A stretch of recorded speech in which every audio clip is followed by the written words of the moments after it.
우리 함께 오늘 민수기 같이 살피도록 하겠습니다. 민수기 1장입니다. 하나님께서 천지 만물을 창조하시고, 그리고 이제 사람이 하나님은 사랑하기 위하여 사람을 만드셨는데 사람은 이기적으로 자기가 주인 되고 싶어 하는 거예요. 이 서로 사랑하지가 안 되는 것이죠. 그래서 이제 미혹을 받아 타락을 하게 되었고, 그 타락이 이 관영에서 도무지 더 이상 돌이킬 수 있는 입장이 못 되자 노아 시대 때 홍수로 심판이 있게 되었습니다. 그리고 하나님께 은혜를 입고 하나님과 교제할 수 있는 그 노아의 가정으로 새롭게 역사가 시작됩니다마는, 여전히 사람들이 그 교만과 욕심을 버리지 못하고 시간이 지날수록 또 타락을 하게 되자 하나님께서 이 언어가 다 다르게 해서 온 세상에 흩어놓으셨죠. 그렇게 이제 이 바벨탑 사건 이후에 다시 이제 하나님과 사귈 만한 인물이 나타나는데, 그 바로 아브람이라는 분이었죠. 그래서 이 아브람을 아브라함으로 이름까지 바꿔주시면서 하나님께서 그 자녀와 건속에게 하나님이 어떤 분인지, 하나님의 일하심과 공의와 정의를 전하고 가르치게 하시려고, 그래서 그 아들 또 이삭을 부르시고, 그리고 야곱과 또 요셉과 동행을 하시죠. 실상은 이 역사를 통해서 이제 그 메시아가 또 오시게 될 것이고, 하나님께서는 이들의 그 후손을 통하여서 온 세상 사람들 하나님 알기를 원하셨다는 거예요.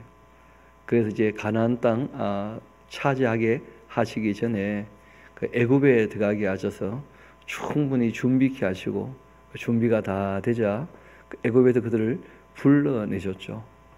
그때 이제 불러내어도 누군지 모르면 또 안 되니까 하나님께서 준비하시고 자신을 계시하시고, 그리고 이제 유월절날 그들을 애굽에도 불러내셔서 시내산에서 그들과 언약을 맺으며 특별히 부탁을 합니다.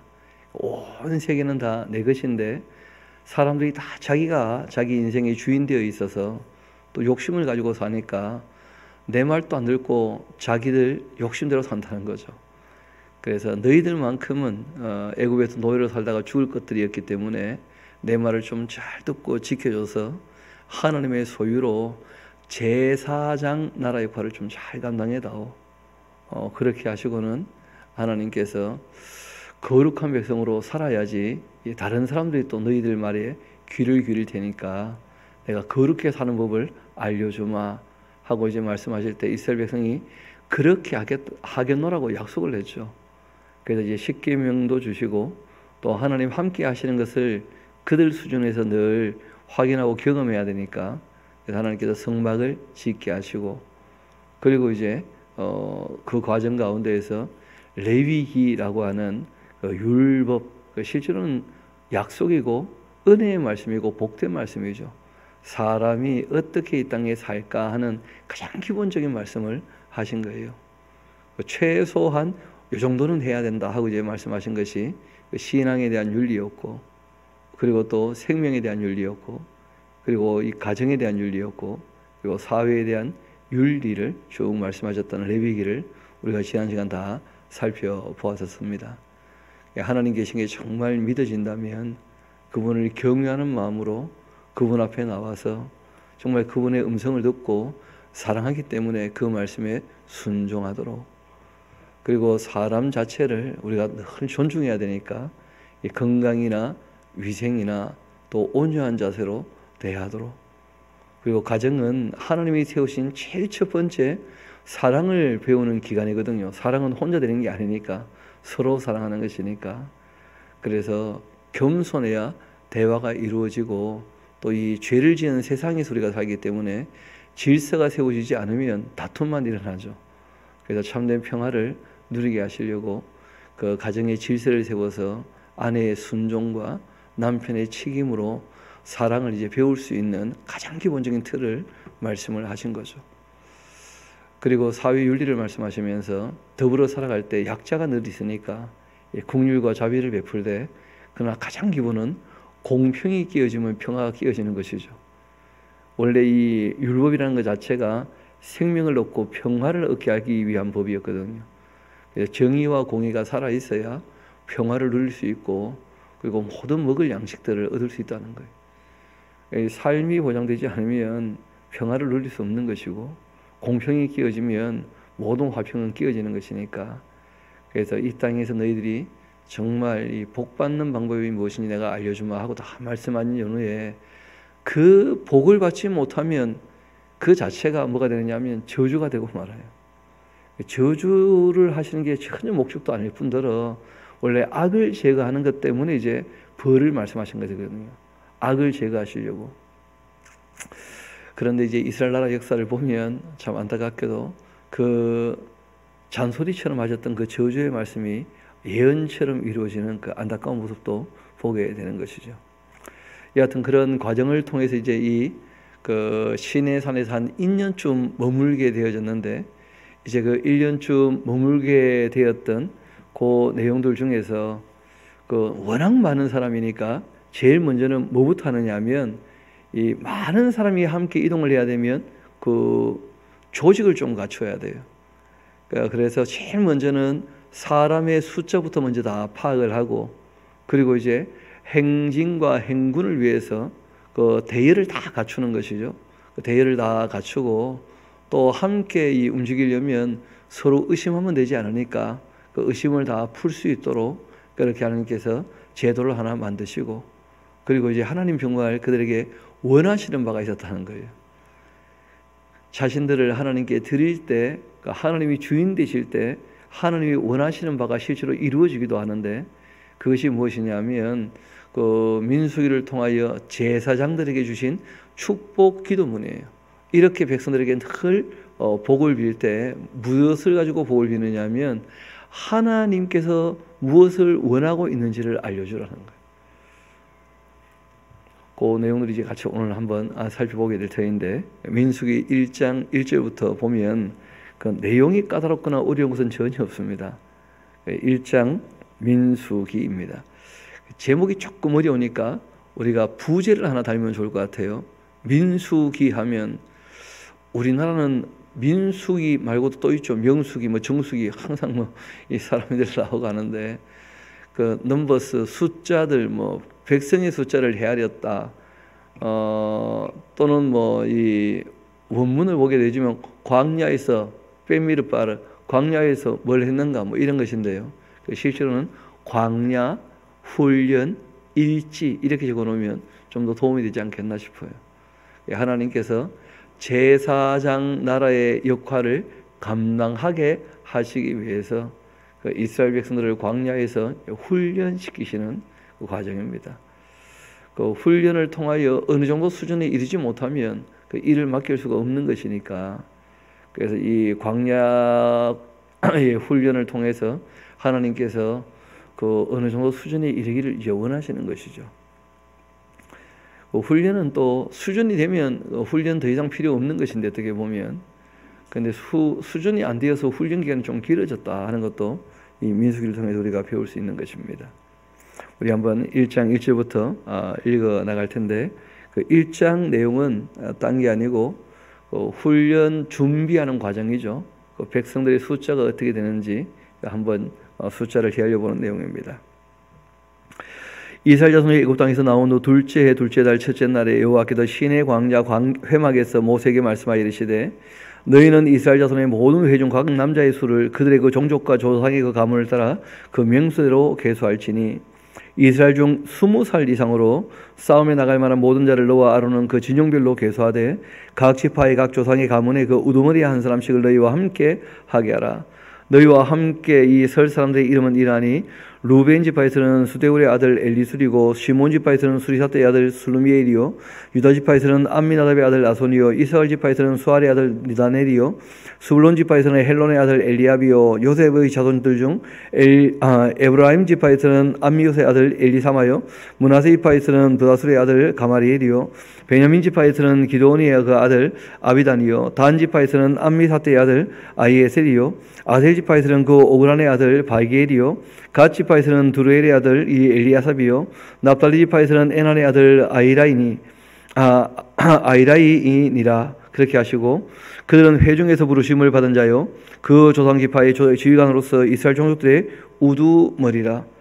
그 이름 들어보니까 아는 이름 거의 없죠. 그럼에도 이게 중요한 이유는 공식적인 문서를 인용했다는 것을 알 수 있다는 거예요. 그래서 그 실제 역사였기 때문에 그 명단이 다 남아 있는 겁니다. 그 숫자가 다 남아 있는 것이고, 성경이 왜 성경이냐면 역사적 사실을 기록했기 때문에 중요하다는 거예요. 그리고 역사적 사실이기 때문에만 중요한 게 아니고 역사적 사실을 하나님의 관점에서 우리에게 말씀하셔서 하나님이 어떤 일을 하셨는지 실제로는 또 어떤 분인지를 우리에게 이제 알려주고 있는 것이거든요. 그래서 역사적 사실이 아니면 그건 뭐 그 사실이 아니면 거짓이 되고 마니까 사실이기 때문에 중요한 것이고 그 사실을 통하여 하나님 어떤 분인지 우리에게 알려주시기 때문에 이 성경이 참 가치 있는 책이죠. 하나님이 주신 너무 귀한 선물인 것입니다. 우리 이어봅시다. 17절 모세와 아론이 지명된 이 사람들을 데리고 둘째 달 첫째 날에 온 회중을 모으니 그들이 각 종족과 조상의 가문에 따라서 20세 이상인 남자의 이름을 자기 계통별로 신고하며 여호와께서 모세에게 명령하신 대로 그가 시내 광야에서 그들을 계수하였더라.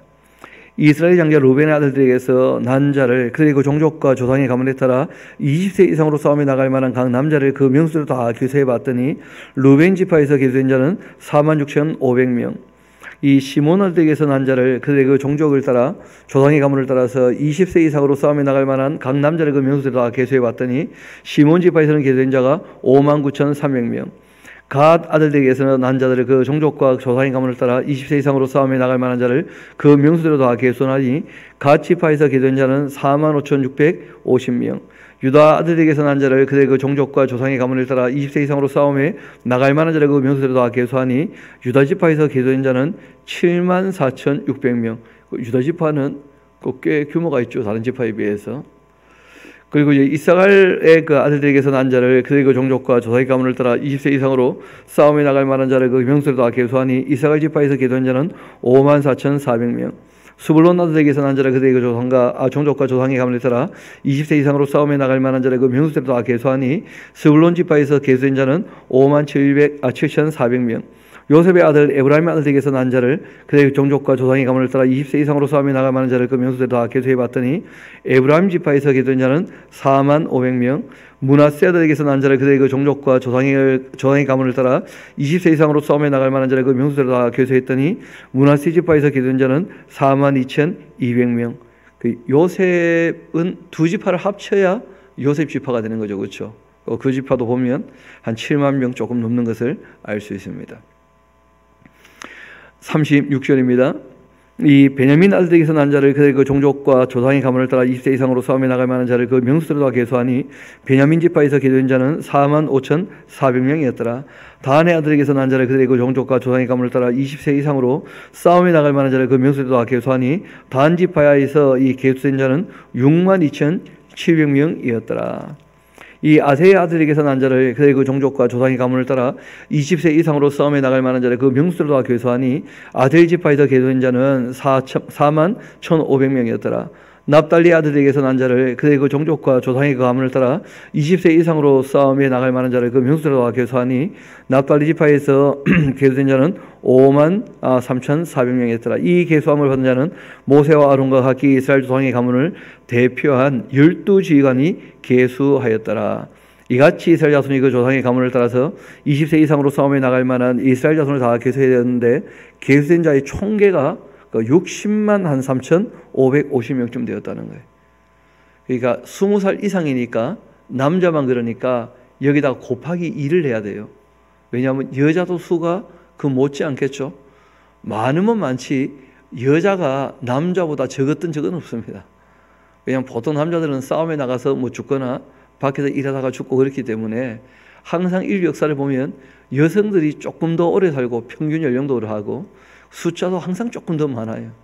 그리고 자연적인 출생률을 봐도 하나님께서 남자들은 좀 소비가 많이 되고 소모가 많기 때문에 그런지 몰라도 여자들이 항상 비율이 조금 더 많습니다. 그러니까 103대 한 100쯤 되는 여성들이 조금 더 태어나죠. 그렇죠? 그래서 여기다가 이제 곱하기 2를 해야 남자, 여자가 되는 것이고, 그리고 20살 이하인 그 아이들까지 다 치면 그 숫자가 좀 더 많아져요. 그래서 알고 보면 이제 싸움에 나갈 만한 사람이기 때문에 또 60세 이상은 또 치지 않습니다. 그래서 60만 3,550명이지만 거기다가 여러분들이 200만이 조금 넘는다, 그렇게 좀 적어 놓으시면 되겠죠. 왜냐하면 20살 이하 또 여자 그 60살 이상 다 합치면 실제로는 200만이 넘는 숫자였어요. 우리가 뭐 참 이 살기 힘들다 어렵다 하지만 여러분 200만 넘는 사람이 광야에서 텐트 생활하는데 그 대체 뭘 마셨을지 무엇을 먹었을지 참 아득하지 않습니까? 만나가 아침에 내린다고 하지만 그 아침에 만나를 가지러 아침 그 시간에 나가지 않으면 먹을 것도 없어요. 그게 이제 광야 생활이거든요. 그러니까 하나님께서 만나를 주셨다고는 하지만 그 아침 일찍 해 뜨기 전에 나가야 됩니다. 그래서 이제 그걸 주워 와야 되거든요. 그런데 비하면 우리가 영 지금 세월 좋죠, 그렇죠? 요즘에 무슨 만나 주소로밖에 안 나가잖아요, 아무도. 쌀떡에 뭐 쌀이 다 있는 편이고, 또 바라기는 하나님께서 다 우리 살 길을 내실 줄 믿습니다. 그것도 내실이라 믿습니다. 그래서 우리가 이 땅에 살아갈 때 그 감사하는 마음이 제일 먼저 중요한 것 같아요. 오늘도 살아있으면 감사한 거죠, 일단은. 그렇지 않습니까? 예수님은 일용할 양식을 주옵시고 이렇게 얘기하셨거든요. 그러니까 하루하루 살아갈 수 있다면 그 자체가 너무 감사한 거예요. 내일 일은 내일 걱정해도 늦지 않으니까 오늘 하루 우리가 충실하면 하나님께서 길을 열어줄 줄 믿습니다. 우리가 하나님을 신뢰하는 게 참 중요하거든요. 지혜를 주시면 또 길이 보이기도 하고 그렇게 된 것이죠. 여하튼 이스라엘 백성들 보니까 참 어떻게 보면 훈련은 참 혹독한 것 같아요. 좀 아득하더라고요, 보니까. 이어봅시다. 그러나 이 레위 지파는 그들의 그 조상의 지파들을 계수에 들지 않습니다. 이는 여호와께서 모세에게 말씀하여 이르시되 너는 레위 지파만은 계수하지 말며 그들은 그 이스라엘 자손 계수 중에 듣지 말고 그들에게 증거의 성막과 그 모든 기구와 그 모든 부속품을 관리하게 하라. 그들은 그 성막과 그 모든 기구를 운반하며 거기서 봉사하며 성막 주위에 진을 칠치며 성막을 운반할 때에는 레위인이 그것을 걷고 또 이 성막을 세울 때에는 레위인이 그것을 세울 것이고 이 의인이 가까이 오면 죽일지며 이스라엘 자손은 막사를 치되 그 진영별로 각각 그 진영과 궁기 곁에 칠 것이나 레위는 증거의 성막 사방에 진쳐서 이스라엘 자손의 회중에게 그 진노가 임하지 않게 할 것이라. 레위는 증거의 성막에 대한 그 책임을 지킬지니라. 그렇게 하셨습니다. 이스라엘 자손이 그대로 행하되 여호와께서 모세에게 명령하신 대로 다 행하였다. 그렇게 되어 있어요. 그 레위는 또 이동할 때마다 그 성막을 다 걷고 또 성막을 다 어떻게 합니까? 치고. 그 이스라엘 백성들은요, 자기들 이 장막을 또 다 걷었다가 장막을 다 치고 그렇게 하지 않습니까?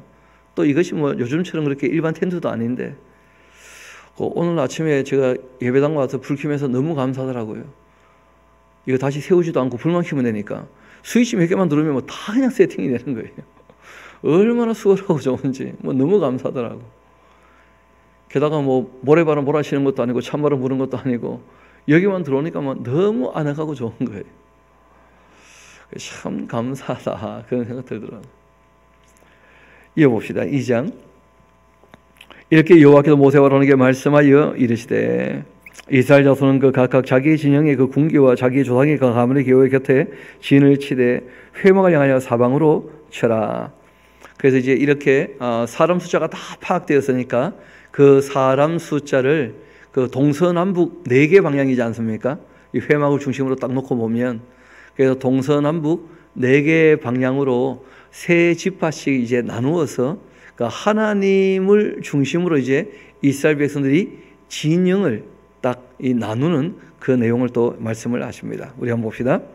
동방 그 해에 돕는 쪽 진칠자는 그 진영별로 유다 진영의 군기에 속한 자라 유다 지파의 지휘관은 아미나답의 아들 나손이고 그 군대로 계수된 자는 74,600명. 그 곁에 진칠자는 이사갈 지파 이사갈 자손의 그 지휘관은 수알의 아들 나넬이고 그 군대로 계수된 자는 54,400명. 그리고 스불론 지파의 그 지휘관은 헬론의 아들 엘리압인데 그 군대로 계수된 자가 57,400명. 동쪽을 제일 중요하게 여긴 겁니다. 거기에 입구도 있고 하니까. 그래서 제일 앞에 이제 나가 있는 것이죠. 왜냐하면 지금 이스라엘 백성들이 어디로 움직일 거냐면 동쪽 그리고 이 북쪽으로 움직여요. 동북쪽으로. 그래서 이제 그 동쪽 지파가 제일 세 지파가 이 큰 지파 세 개 이제 함께 있습니다. 유다, 이사갈, 스불론. 그렇게 이제 유다 진영에 속한 군대로 개조된 군대 그 총계는 18만 6,400명이었다. 그렇게 되어 있습니다. 세 지파의 우두머리는 또 유다 지파가 되었다. 이런 식으로 이제 그 질서를 잡아서 함께 움직일 수 있도록 그렇게 하시는 거죠. 이어봅시다. 남쪽에는 그 루벤 군대 진영에 그 군계가 있을 것인데 루벤 자손의 그 지휘관 수데울의 아들 엘리술이요 그 군대는 개조된 자가 46,500명 그 곁에 진실자는 시몬 지파라 시몬 자손의 지휘관은 수리사대 아들 수르미엘이요 그리고 그 군대는 개조된 자가 59,300명 또 갓 지파라 갓 자손의 그 지휘관은 루엘의 아들 엘리아삽이요 그 군대로 개조된 자가 45,600명 45,650명이었다. 루벤 진영에 속한 이 개수된 군대의 총회는 15만 1,450명이라. 그들은 제2대로 행진할지니라. 세 지파가 함께 또 모여 있지만 세 지파의 대표가 되는 지파가 또 있다는 거예요. 그게 루벤 지파죠. 함께 큰 이 무리가 움직이려면 그 질서가 잡히지 않고는 어려우니까 그래서 지금 이제 그 행군하기 위한 뭘 세우시는 거예요? 그 질서를 잡으시는 거예요. 조직을 갖춘다는 말이 딴 게 아니고 질서를 잡는다 그런 뜻입니다. 이어봅시다. 17절 그 다음에 이 회막이 레위의 진영과 함께 모든 진영의 중앙에 있고 행진하되 그들의 진친 순서대로 각 사람은 자기 위치에서 자기들의 그 길을 따라 앞으로 행진할 것이라. 서쪽에는 에브라임의 그 군대 진영이 군기가 있을 것이고 에브라임 자손의 그 지휘관은 암미온의 아들 이 엘리사마요 그 군대로 개조된 자가 45,500명이며 그 곁에 므낫세 지파가 있을 것이라. 므낫세 자손의 그 지휘관은 부디술의 아들 가마리이요 그리고 그 군대로 개조된 자가 32,200명이며 또 베냐민 지파라 베냐민 자손의 그 지휘관은 기도온의 아들 그 아비단이요 그 군대로 개조된 자는 35,400명이라. 에브라임 진영에 속하여 이 개수된 군대 그 총계는 그 10만 8,000명이라. 그들은 제3대로 행진할지니라. 그러니까 이 성막을 중심으로는 동서 남북 이렇게 이제 진을 치겠지만 진행을 할 때는 한 줄로 진행하지 않겠습니까? 그러니까 동쪽 지파가 제일 앞장서는 거예요. 동쪽 지파가. 그럼 그 다음에 이제 남쪽 지파가 따라오면 그 다음에 이제 중간에 뭐가 있는 거예요? 그 성막이 있고 그 다음에 이제 서쪽 지파, 그 다음 북쪽 지파 이렇게 따라오니까 일렬로 쭉 행진해야 되니까 그 딱 멈추면 다시 그 성막을 중심으로 사방에 진을 치면서 하나님을 중간에 모시고 이제 우리가 함께 행군하고 있다. 그렇게 이제 하는 것입니다. 이어봅시다. 25절 북쪽에는 단 군대 진영에 그 군계가 있을 것이라. 단 자손의 그 지휘관은 암미사대 아들 아이에셀이요 그 군대에 곁에 자가 6만 2,700명이며 그 곁에 진칠자는 아셀 지파라.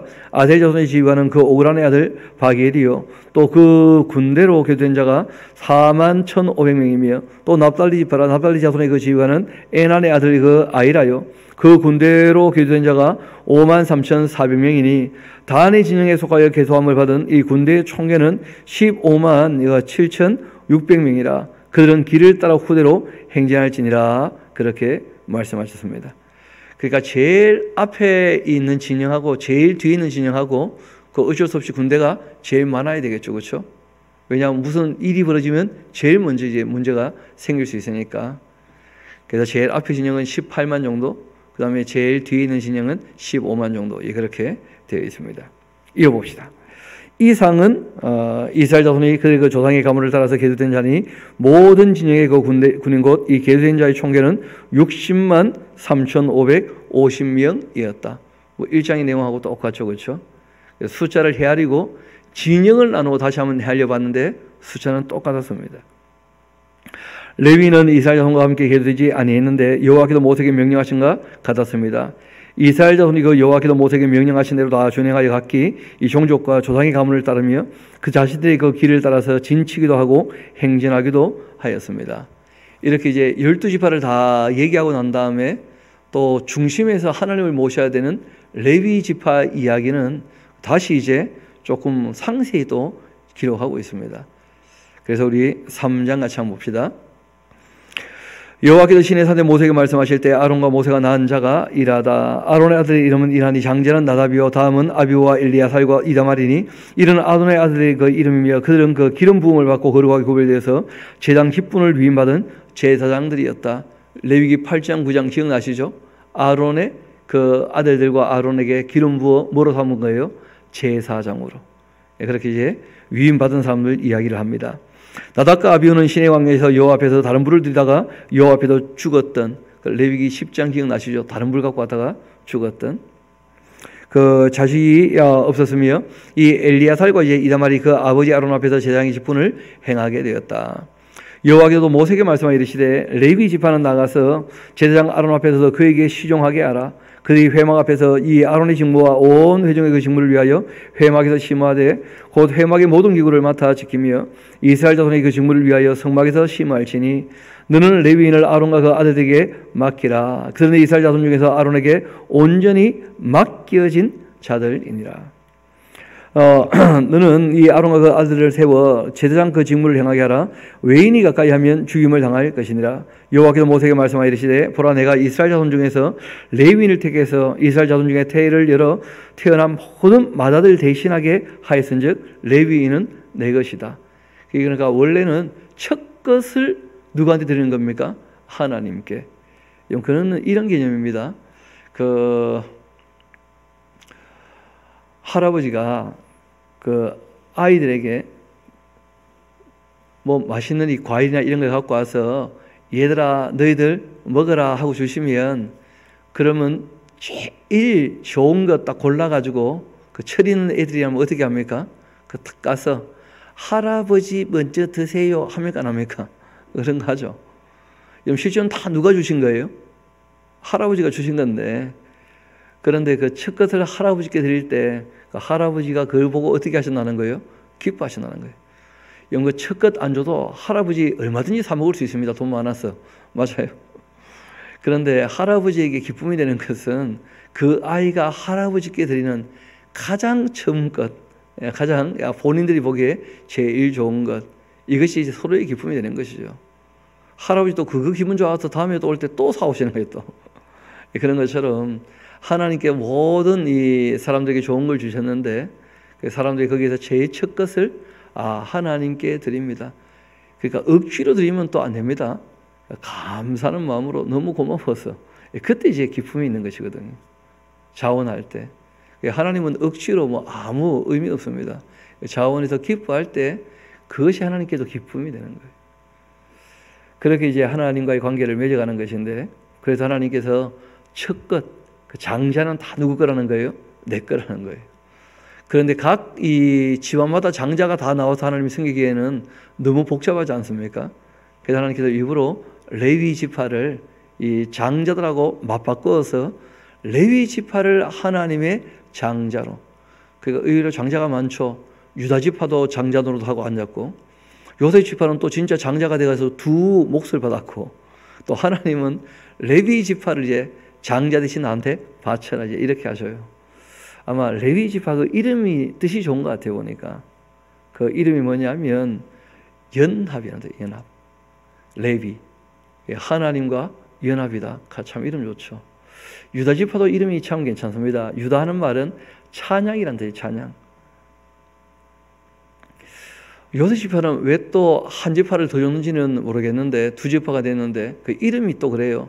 더하여 주시라. 그 더 줬는지도 모르죠 뭐. 여하튼 이름들이 그 참 묘하게 그 역사 가운데에서 그런 식으로 좀 끼워 맞아지는 부분이 있기는 합니다만은 레위라는 그 이름이 참 뜻이 좋습니다. 연합. 원래는 레아가 내가 이렇게 함으로 남편이 나와 하나 되면 좋겠다. 연합이라고 하는 그 하나가 되는 것이 사랑이죠 뭐. 그 사랑이 바로 화목하는 것이니까 이어봅시다. 그렇게 하나님께서 레위 지파를 구별해서 자신에게 주라고 말씀하셔요. 다시 한번 11절 봅시다. 여호와께서 모세에게 말씀하여 이르시되 보라 내가 이스라엘 자손 중에서 레위인을 택하여 이스라엘 자손 중에 태를 열어 태어난 모든 맏아들을 대신하게 하였은즉 레위인은 내 것이라. 처음 태어난 자 다 내 것이면 내가 애굽 땅에서 그 처음 태어난 자를 다 죽이던 날 이스라엘의 처음 태어난 자는 사람의 짐승을 다 거룩하게 구별하심이니 그들은 내 것이 될 것입니다. 나는 여호와이니라. 원래 하나님의 것인데 유월절 장자가 안 죽고 다 살았으니까 적어도 그들은 나에게 좀 바쳐서 나를 좀 가까이 섬기도록 하면 좋겠다. 예, 그렇게 하신 거죠. 그 장자를 레위인과 맞바꾼 거예요. 그래서 레위 자손이 또 얼마인지 확인해 봐야 되겠죠. 장자하고 바꾸려면.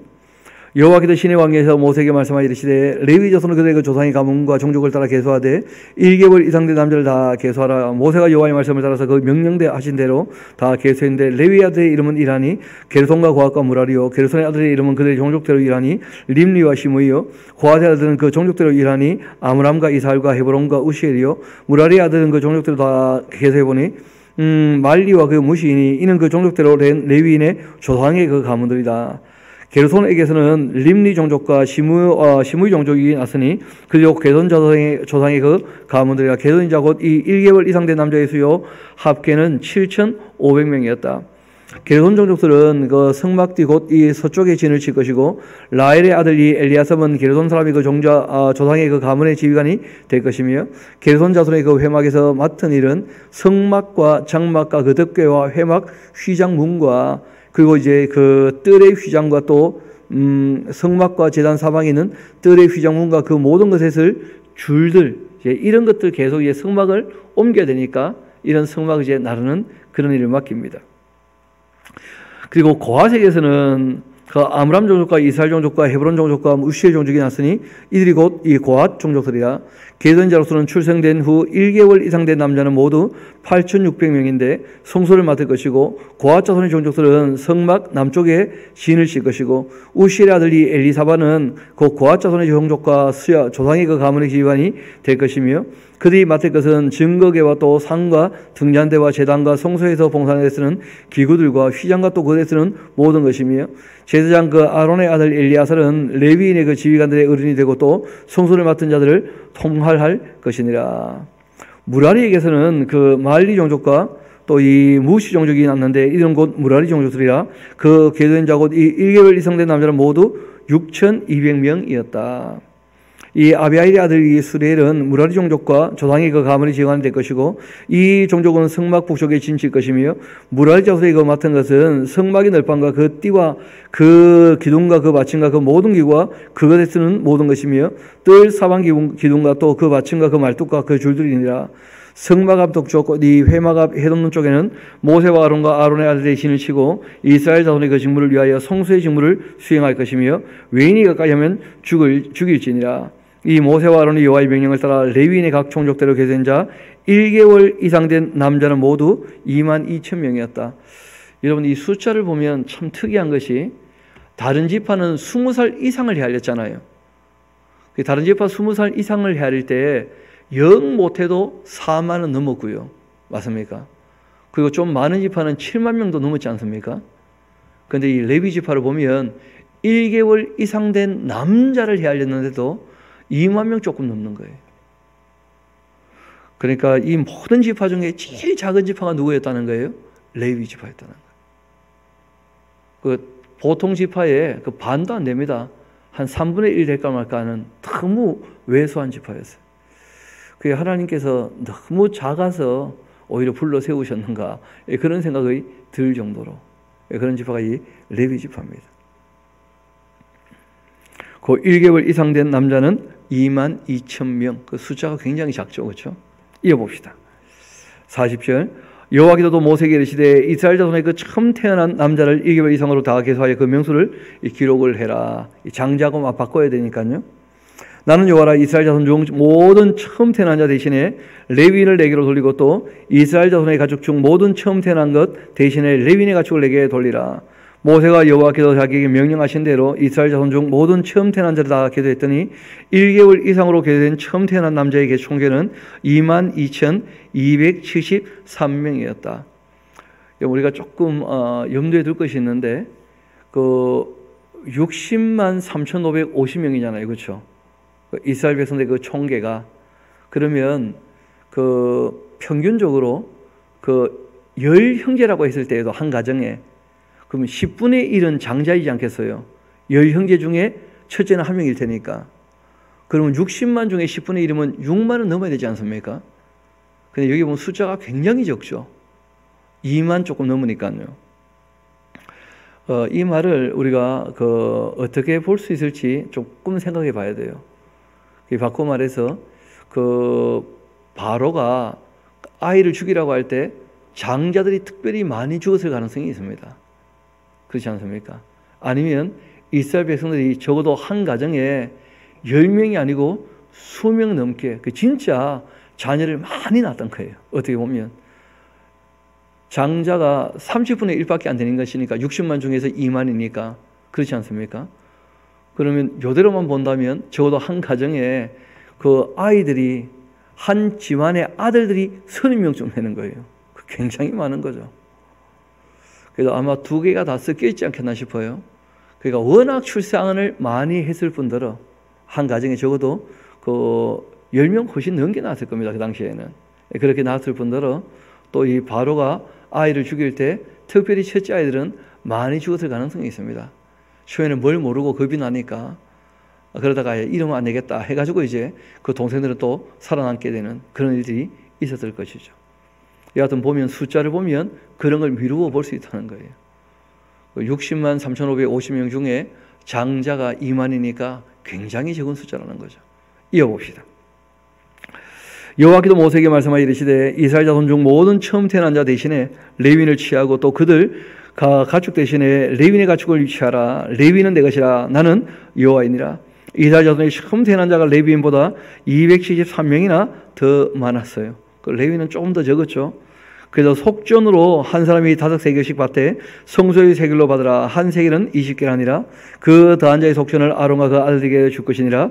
모세가 레위인의 그 대속한 이외의 사람에게도 이 속전을 받았는데 곧 이스라엘 자손의 처음 태어난 자에게서 받은 돈이 성소의 세겔로 1365세겔이었습니다. 모세가 이 속전을 여호와의 말씀대로 아론과 그 아들에게 주었는데 여호와께서 모세에게 명령하심과 같았습니다. 이렇게 이제 첫째와 그리고 레위 지파를 완전히 다 맞바꾸었죠. 그리고 이제 레위인들의 임무에 대해서 다시 한번 말씀하십니다. 또 여호와께서 모세와 아론에게 말씀하여 이르시되 레위 자손 중 거핫 자손을 그들의 종족과 조상의 가문을 따라서 집계할지니 곧 30세 이상으로, 그러니까 이 성막에서 또 일을 맡아 할 때에는 20살 이상 아니고 그는 전쟁할 때 나가는 군인들은 그쯤이면 되는데 하나님의 일을 할 때에는 30살은 좀 넘어야 된다. 인격도 좀 어떻게 해요? 다듬어져야 된다는 거예요. 젊은 애들은 너무 성급하죠. 그렇죠? 막 덤벼들고. 그래서 30살은 넘어야 한다. 그리고 50세가 또 넘으면 그 당시에는 성막의 일을 할 때 육체 노동이 좀 심했지 않습니까? 그러니까 이제 50세 또 넘으면 이 성막의 일은 하지 않는 것으로 그렇게 했죠. 그래서 30세 이상으로 50세까지 회막 일을 하기 위하여 그 역사에 참가할 모든 자 계소해봐라 했더니 고핫 자손의 회막 안에서 지성물에 대하여 할 일은 이라다. 진영이 전진할 때에 아론과 그 아들이 들어가서 칸막은 그 휘장을 걷고 또 증거궤를 덮고 그 위에 해달의 가죽을 덮고 그 위에 순청색 보자기를 덮은 후에 그 채를 깨고 또 진설병의 상에 이 청색 보자기를 덮고 대접들과 그 숟가락들과 주바들과 붓는 잔들을 그 위에 두고 또 항상 진설한 떡을 그 위에 두고 또 홍색 보자기를 그 위에 펴고 그것을 그 해달의 가죽 덮개로 덮은 후에 그 채를 깨고 청색 보자기를 취하여 등잔대와 또 등잔들과 또 불집게들과 불던 그릇들과 그 쓰는 바 모든 기름 그릇들을 덮고 등잔대와 그 모든 기구를 해달의 가죽 덮개 안에 넣어서 이 매는 틀 위에 두고 금제단 위에 청색 보자기를 펴고 해달의 가죽 덮개로 덮고 그 채를 깨고 성소에서 봉사하는 데에 쓰는 모든 기구를 취하여 청색 보자기에 싸서 이 해달의 가죽 덮개로 덮어 매는 그 틀 위에 두고 제단의 질을 부리고 그 제단 위에 저색 보자기를 펴고 봉사하는 데에 쓰는 모든 기구 곧 이 불 옮기는 그 그릇들과 고기 갈고리와 또 부삽들과 대야들과 제단의 모든 기구를 두고 해달의 가죽 덮개를 그 위에 덮어 그 채를 깰 것이고 또 진영을 떠날 때 아론과 그 아들이 성소와 성소의 그 모든 기구 덮는 일을 마치거든 고핫 자손들이 와서 매일 것이니라. 그러나 성물은 만지지 마라. 그들이 죽으리라. 회막 물건 중에서 이것들은 고핫 자손이 될 것이며 또 제사장의 아론의 아들 이 엘리아살이 맡은 것은 등류와 태우는 향과 또 항상 드리는 그 소제물과 관유고 또 이 장막 전체와 그 중에 있는 모든 것과 성소와 또 모든 기구니라. 이렇게 이제 성전, 그러니까 이때는 성막이었죠, 그렇죠? 성막 안에 있는 기구는 고앗 자손들이 이제 그 들고 움직이는 거예요. 그러니까 그 성물 자체는 만지면 안 되고 보자기에 싸주면, 그러면 이제 제사장들이 다 싸주면 고앗 자손들이 이걸 이제 들고 옮기는 것입니다. 여호와께서 또 모세와 아론에게 말씀하여 이르시되 너는 고앗 자손의 지파를 레위 중에서 끊어지게 하지 말아라. 그의 지성부에 접근할 때 그의 그 생명을 보존하고 죽지 않게 하기 위하여 이같이 하라. 아론과 그의 아들이 들어가서 각 사람에게 그 할 일과 그걸 맬 것을 지휘하게 할지니라. 그들은 잠시라도 들어가서 성소를 보지 말라. 그들은 죽게 될 거다 하면서 이제 제사장의 역할과 또 이 레위 사람들 중에 고앗 사람들의 이 역할은 명확히 구분되어 있었던 것이죠. 그리고 21절 봅시다. 여호와께서 또 모세에게 말씀하여 이르시되 게르손 자손도 그 조상의 가문과 종족을 따라 계수하되 30세 이상으로 50세까지 회막에서 복무하고 봉사할 모든 자를 계수해라. 게르손 종족의 그 할 일과 매질 것은 이러한데 곧 그들이 성막의 휘장들과 또 회막과 그 덮개와 그 위에 그 헤드라의 가죽 덮개와 회막 휘장문을 매며 또 이 뜰의 휘장과 성막과 제단 사방에 있는 그 뜰의 휘장문과 그 줄들과 그것에 사용하는 모든 기구를 매며 이 모든 것을 이렇게 맡아 처리할 것이라. 게르손 자손은 그들의 그 모든 일곱 이 멜 것과 처리할 것을 이 아론과 그 아들의 명령대로 그렇게 할 것이니 너희는 그들의 그 멜 짐을 그들에게 맡길 것이라. 이 게르손 자손의 종족들이 회막에서 할 일은 이라며 그들의 직무는 제사장 아들 아론의 아들 그 이다말이 감독할지니라. 그러니까 이 성소와 지성소를 이루는 그 성막에 대한 이 모든 짐들은 그 게르손 자손들이 이제 관리를 하게 되는 것이죠. 그 다음 너는 무라리 자손도 그 조상의 가문과 종족을 따라 계수하되 30세부터 50세까지 회막에서 복무하고 봉사할 모든 자를 계수하라. 그런 직무를 따라 회막에서 할 모든 일곱 그 맬 것은 일하니고 장막의 널빤들 그 띠들과 그 기둥들과 그 받침들과 또 이 뜰둘레의 기둥들과 그 받침들과 그 말뚝들과 그 줄들과 그 모든 기구들과 또 그들에 쓰는 모든 줄 것이라. 너희는 그들이 맡아 맬 모든 기구의 그 품목을 지정하라. 이는 제사장 아론의 아들 이다말의 그 수하에 있을 무라리 자손의 종족들이 그 모든 직무대로 회막에서 행할 일이니라. 제일 무거운 것들은 다 누가 갖고 이제 움직입니까? 그 무라리 지파 사람들이 이 뜰에 있었던 그 모든 기둥들 또 이 둘러쳤던 이 천들 이런 거 다 이들이 이제 움직이는 거예요. 알고 보니까 가벼운 걸 맡은 사람들은 어깨에 메고 이제 움직이는 것이고 무거운 것은 사람이 아예 질 수 없잖아요. 그러니까 수레에다가 이제 싣고 움직이는 거예요. 그러니까 처음 볼 때는 가벼운 거 드는 게 도움될 것처럼 보이는데 알고 보니까 무거운 것은 차에 싣고 가벼운 것은 들고 와야 되니까 실제로 누가 더 고생하는 거죠? 우리가 보면 좀 그런 게 있어요. 쉬워 보여도 어려운 일이 있고 어려워 보여도 쉬운 일이 있어요. 좀 지나보면 이제 무슨 말인지 알게 될 겁니다. 저도 군대에 있어 보니까 포병이었거든요. 그 155mm 견인고사포라 그래서 굉장히 큰, 그러니까 이 포탄 그 지름이 155mm가 되는 거예요. 그러니까 굉장히 큰 거죠, 뭐. 그런 것은 메고 다닐 수 없잖아요. 그런 것들은 전부 다 어떻게 하느냐 하면 그 차에 싣고 이렇게 움직입니다. 근데 105mm 곡사포라고 해가지고 그 말 그대로 이 나누어지고 다니면서 이제 빵 쏘는 그 자그마한 포가 있어요. 그 자그마한 포는 포가 작은데 포가 작으니까 차를 안 주는 거예요. 사람들이 부속을 다 나누어가지고 쥐고 메고 다녀야 돼요. 가끔 우리가 그 볼 때마다 재미있는 거예요, 그게. 큰 포는 너무 무거운데 차가 끌어주니까 오히려 더 쉽고, 가벼운 표는 가벼워 보이는데 사람들이 다 쥐고 다니니까 더 무겁고 뭐 그렇게 되는 거죠. 여러분, 예수님께서 이런 말씀하신 적이 있습니다. 너희가 인생의 짐짓기 참 무겁고 힘겨우냐? 나에게 배우면 참 좋겠는데 자기 십자가를 지면서 나를 좀 배우면 좋겠다. 그리고 너희가 내 십자가도 질 수 있으면 져야 될 거다. 그렇게 이제 말씀하신 적이 있습니다. 수고하고 무거운 짐진 자들아 다 어떻게 하라고요? 내게로 와라 하면서. 그러면서 예수님께서 이런 말씀하셨어요. 그 십자가를 지셨지 않습니까? 근데 예수님께서는 내 짐은 어떻다고요? 쉽다. 그리고 가볍다. 이런 얘기 하신 거예요. 알고 보니까 왜 사람들이 인생의 짐이 무거우냐? 교만하거나 온유하지 않은 거예요. 예수님께서 짐 지는 법을 확실히 가르쳐 주셨는데 그게 뭐냐면 온유와 겸손이에요. 온유와 겸손. 그래서 제가 참 3,500년하고 지금하고 비교되는 건 말도 안 했는데 왜 처음 시작에 이분들하고 우리를 좀 비교해 봤느냐 하면 이분들 짐에 비해서 우리가 너무 쉽고 가볍거든요. 어떻게 보면.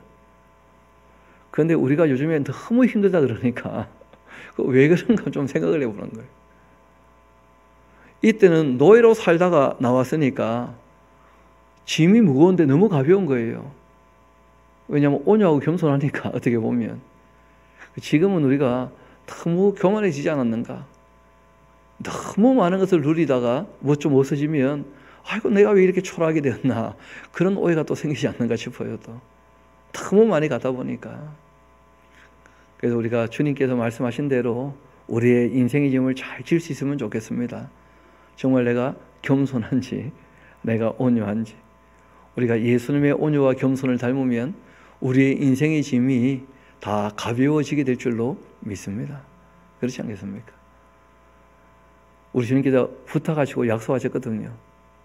무엇을 먹을까? 무엇을 마실까? 무엇을 입을까? 뭐 하지 말라는 거예요? 염려하지는 말라는 거예요. 염려하는 것 자체가 이미 신뢰를 잘 못하고 있는 것이고 마음이 교만하게 된 것이죠. 나는 이만큼 말하고 있는데 먹을 것만 주시니까 예수님이 약속하시거든 딴 게 아니거든요. 먹을 것, 마실 것, 입을 것 그것만 있으면 우리가 이 땅에서 살아가며 사는데 큰 문제가 없다는 거예요. 그 정도로 우리에게 늘 길을 열어주시거든요. 하나님께서. 그래서 우리가 이 교만이 있으면 또 온유하지 못하면 그 참념 삶의 짐이 너무 무거워질 테니까 우리가 정말 온유와 겸손하게 그러면 주님께서 저와 여러분의 길을 다 열어주실 줄로 믿습니다. 그렇게 약속을 하셨으니까요. 우리 다시 말씀을 이어봅시다. 그렇게 34절 이 모세와 아론과 회중의 지도자들이 고앗 자손들을 그 종족과 조상의 가문을 따라 계수했는데 30세부터 50세까지 회막에서 복무하고 봉사할 모든 자 곧 그 종족대로 계수된 자가 2,750명. 이는 모세와 아론이 여호와께서 모세에게 명령하신 대로 회막에 종사하는 고앗인의 그 모든 종족 중 계수된 자들이었고 계수된 자손 중에 그 종족과 조상의 가문을 따라 계수된 자는 30세부터 50세까지 회막 봉사에 참여하여 일할 만한 모든 자 그 종족과 조상의 가문을 따라 계수된 자는 2,630명. 이는 모세와 아론이 여호와의 명령대로 회막에서 종사하는 계수된 자손의 모든 종족 중에 계수된 자고 무라리 자손의 그 종족 중 그 종족과 조상의 가문을 따라 계수된 자는 30세부터 50세까지 회막에서 복무하고 봉사할 자인데 그 종족을 따라 계수된 자는 3,200명. 이는 모세와 아론이 여호와께서 모세에게 명령하신 대로 무라리 자손의 그 종족 중 계수된 자였다. 이 모세와 아론과 이스라엘 자 지휘관들이 레위인의 그 종족과 그 조상의 가문을 따라 다 계수했는데 30세부터 50세까지 회막과 봉사와 매는 일에 참여하여 일할 만한 모든 자 곧 계수된 자는 8,580명. 그러니까 60만 3,550명 중에서 그 8,580명이니까 한 100분의 1쯤 되는 거죠. 그렇죠? 실제로 한 80분의 1, 70분의 1쯤 됩니다. 7, 8이 56전이니까 8, 8이 64. 그러니까 이제 한 70분의 1, 80분의 1. 그렇게 우리가 비율을 따지면 한 사람이 감당할 만한 그 인원이 한 7, 80명쯤 된다. 그렇게 우리가 볼 수가 있겠죠. 이어봅시다. 30세부터 50세까지 회막 봉사와 또 매는 일에 참여하여 일할 만한 모든 자 곧 그 계수된 자는 8,580명이라 그들이 할 일과 짐을 매는 일을 따라서 모세에게 계수되었으되 여호와께서 모세에게 명령하신 대로 그들이 계수되었다. 이렇게 여호와께서 모세에게 말씀하여 이르시되 이스라엘 자손에게 명령하여 모든 나병 환자 유증이 있는 자 또 죽음으로 보장된 자 다 진영 밖으로 내보내라.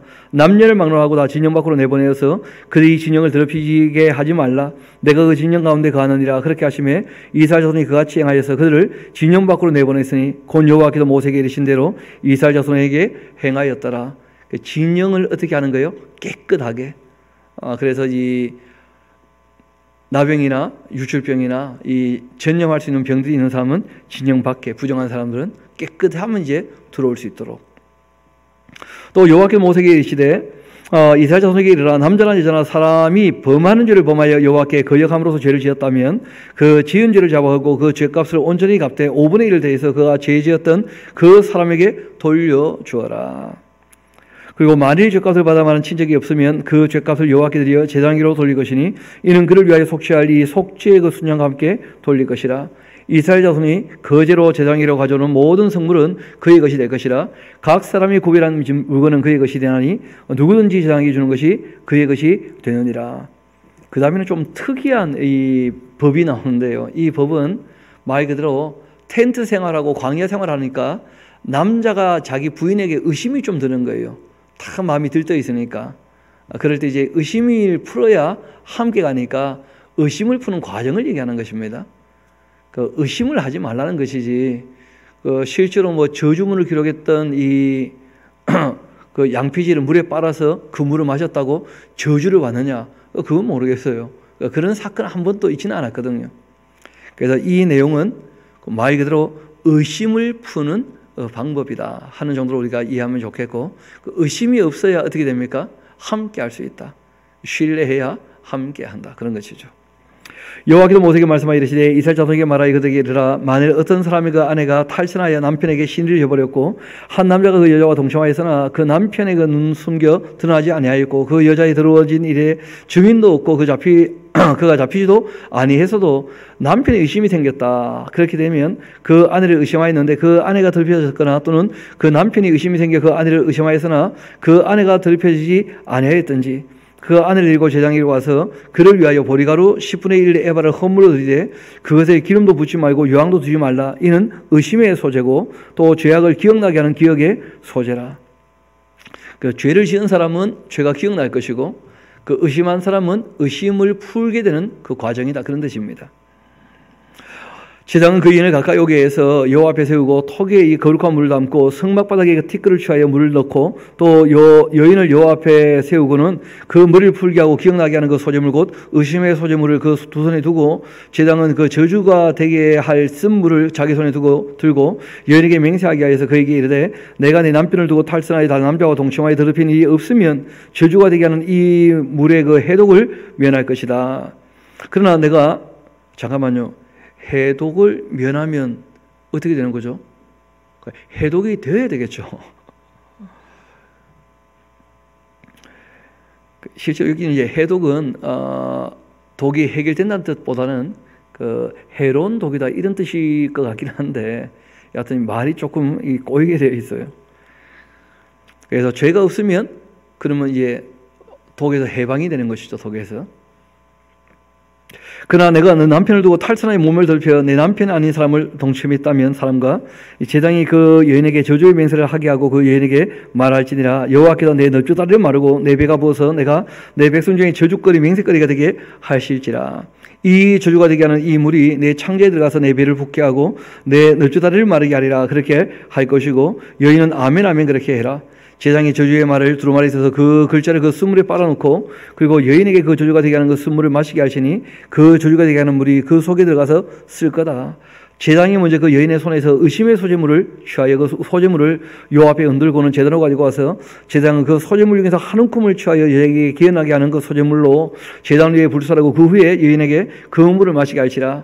그 물을 마시게 한 후에 만일 여인이 그 몸을 더럽혀서 그 남편에게 범죄하였으면 그 저주가 되게 하는 물이 그 속에 들어가서 쓰게 되어서 그 배가 부으며 그 넓적다리가 마르니 그 여인이 백성 중에서 저주거리가 될지니라. 그러나 여인이 더럽힌 일도 없고 정결한다면 해를 받지 않고 임신할 거다. 이는 의심의 법이다. 그 의심을 푸는 법이다 하는 것이 원래 의미죠. 그렇죠? 의심을 풀게 하는 그 방법이다. 그런 뜻입니다. 아내가 그 남편을 두고 탈선하여 더럽힌데나 또는 그 남편의 의심이 생겨서 자기 아내를 의심할 때 여인을 여호와 앞에 두고 제장이 이 법대로 행할 것이라. 남편은 무죄할 것이고 여인은 죄가 있다면 당하게 될 거다. 그리고 여호와께서 모세에게 말씀하여 이르십니다. 이스라엘 자손에게 전하여 그들에게 이르라. 남자나 여자나 특별한 소원 곧 이 나신의 소원을 하고 자기 몸을 보혈하여 이렇게 드리려고 한다면 포도주 독주를 멀리해야 된다. 포도주로 된 초나 이 독주로 된 초를 마시지 말며 포도즙도 마시지 말고 생포도나 거둔포도 먹지 말아라. 자기 몸을 구별하는 모든 날 동안 이 포도나무 솟아는 씨나 껍질이라도 먹지 말아라. 그러니까 이 혈통적으로는 레위 사람은 자기 의지와 상관없이 하나님께 바쳐진 사람 아닙니까? 그렇죠? 이 바쳐진 사람 말고 자기 스스로 자원하여 하나님께 드리고 싶다. 그럴 때는 남자나 여자나 상관없어요. 그런 사람들이 뭐라고 합니까? 나실이라고 해요. 나실인. 그러니까 자신을 하나님께 정말 자원해서 드렸다면 더 조심해야 된다는 거예요. 술 먹고 또 정신 나가서 엉뚱한 짓 하면 안 되니까 이 사람은 세 가지를 절대 하면 안 되죠.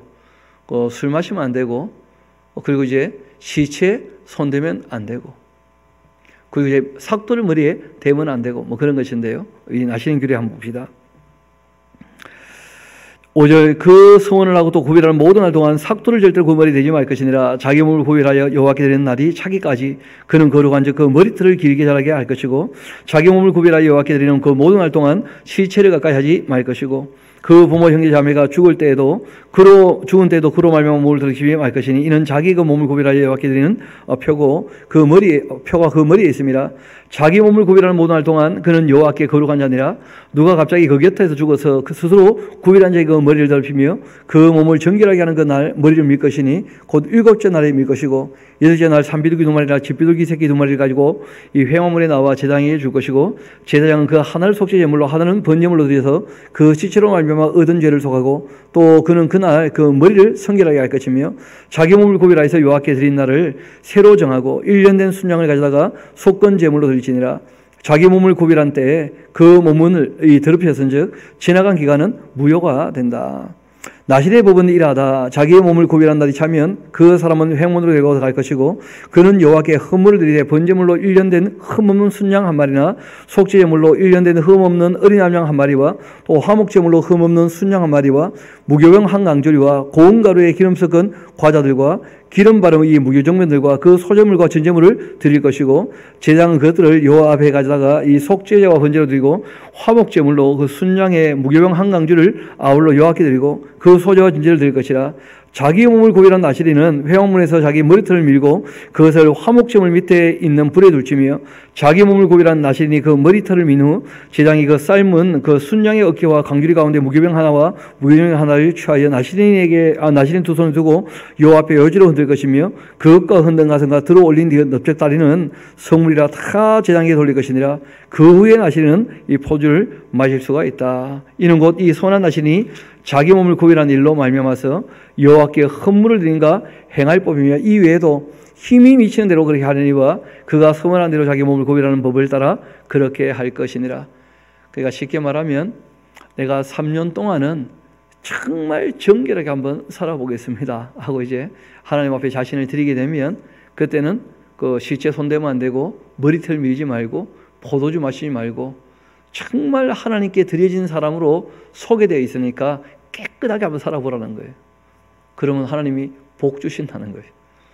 그러면 하나님 말씀대로 살았던 사람들이 어떤 복을 받는지를 주변에서 어떻게 됩니까? 보게 될 거 아니에요. 그렇죠? 그러면 참 하나님은 정말 자신을 하나님께 드려서 정결하게 살면 하나님이 은혜 베푸시는구나, 그런 거 이제 경험할 수 있도록. 그래서 하나님 소문 내기가 참 쉽지 않거든요. 레위 사람들이 소문을 내봤자 뭐라고 하느냐 하면 하나님께 늘 얻어먹잖아요. 11조를 먹고 사는 사람들 아닙니까? 그러니까 하나님께 월급 받는 사람들이 하나님 소문 내봤자 뭐 자사제품 광고하는 거다 뭐 그렇게 될 것이니까. 그러니까 그런 사람 말고 정말 자신을 자원해서 하나님께 사랑해서 드린 사람이 한번 하나님의 소문 내보라는 거예요. 그럼 소문이 좀 더 잘 나지 않겠냐, 그런 것이죠. 제가 여러분 이 성경 강독해 한다고 소문 자꾸 내봤자 네가 하는 일이니까 그 별로 관심을 안 갖는 거예요. 그런데 전혀 관계없는 사람이 소문 내면 야, 너 해보니까 좋더나, 나도 해보자, 뭐 그렇게 해서 소문이 나는 거죠. 나실인 부분이 그런 거예요. 그래서 레위인이 아닌 사람이라 할지라도 하나님께 자신을 자원해서 어떻게 해요? 드려보라는 거예요. 그리고 이제 22절부터가 이 모든 말씀의 한 단락이 되는 거예요. 하나님께서 질서를 세우고 하나님께 드려질 사람과 또 하나님께 드리고 싶은 사람들에 대해서 쭉 말씀하시고 난 다음에 하나님이 정말 원하시는 게 있다는 거예요.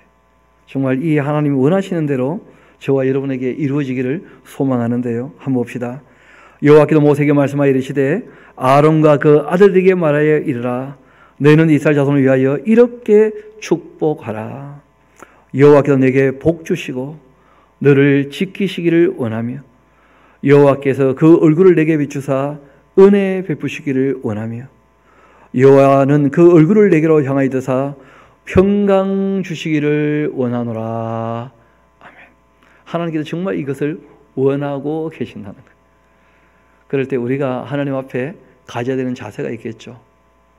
하나님께서 하나님과 좋은 관계 맺기를 원하시기 때문에 하나님께 드려지기를 원하시는 거예요. 늘 말씀드리죠. 사랑은 서로 위해 주는 거라. 하나님께서 우리에게 위해 주시고 원하고 바라시는 그 사랑이 늘 유통될 수 있도록 우리가 하나님의 사랑을 받아들이고 우리가 하나님을 정말 사랑하면서 오늘도 주님의 뜻을 따라 살게 되기를 소망합니다. 우리 함께 기도하도록 하시겠습니다.